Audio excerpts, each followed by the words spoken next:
রাজধানী ১৯টি গুরুত্বপূর্ণ মোড়ে এআই ক্যামেরা চালু করেছে পুলিশ। এ পর্যন্ত এই প্রযুক্তি ব্যবহারে ১,৫০০ মামলা হয়েছে আর সমন জারি করা হয়েছে ৩৮,০০০। এ তথ্য জানিয়েছেন ডিএমপি কমিশনার। তিনি বলেন, রাজধানীতে অটোরিকশা নিয়ন্ত্রণ শুধু পুলিশের পক্ষে সম্ভব নয়, দরকার সমন্বিত উদ্যোগ।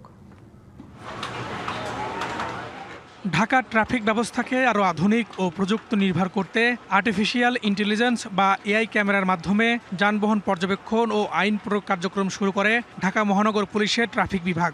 গত ১.৫ মাসে কারণ বাজার, বাংলা মোটর সহ কয়েকটি গুরুত্বপূর্ণ মোড়ে এই প্রযুক্তির ইতিবাচক ফলও মিলেছে। এরই ধারাবাহিকতায় মঙ্গলবার জিয়াউদ্দান লেক রোডে এআই ক্যামেরার মাধ্যমে মামলা ও যানবাহন তদারকি কার্যক্রমের আনুষ্ঠানিক উদ্বোধন করেন ডিএমপি কমিশনার। তুলে ধরেন এআই ক্যামেরা ব্যবহারের সুফল। আমরা বিভিন্ন গুরুত্বপূর্ণ ইন্টারসেকশন বা মোড়ে কৌশলগত ডাইভারশন ব্যবস্থা চালু করেছি। আমরা মহানগরীর বিভিন্ন গুরুত্বপূর্ণ ইন্টারসেকশন ও দুর্ঘটনা প্রবণ পয়েন্টগুলোতে কৃত্রিম বুদ্ধিমত্তা বা এআই ক্যামেরা স্থাপন করেছি।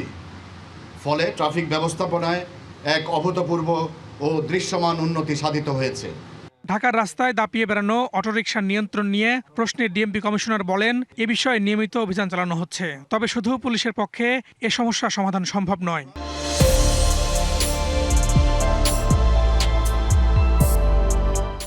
অটোরিকশার বিষয়ে আমাদের যে অভিযান, সেই অভিযান অব্যাহত আছে। আমাদের মন্ত্রণালয় এবং ঢাকা মেট্রোপলিটন পুলিশ আমরা সমন্বয় করছি এবং এই অটোরিকশার বিষয়ে আসলে ঢাকা মেট্রোপলিটন পুলিশের একার পক্ষে তো এই অটোরিকশা এখনই রাস্তা থেকে দূরীভূত করা সম্ভব নয়। পুলিশ এবং অন্যান্য স্টেক হোল্ডার যারা আছে তাদের সাথে সমন্বয়ের মাধ্যমে এ ব্যাপারে আমরা কাজ করে যাচ্ছি।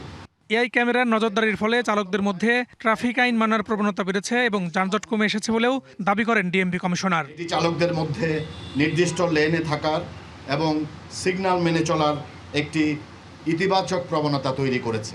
Farhaduzzaman, DBC news, Dhaka.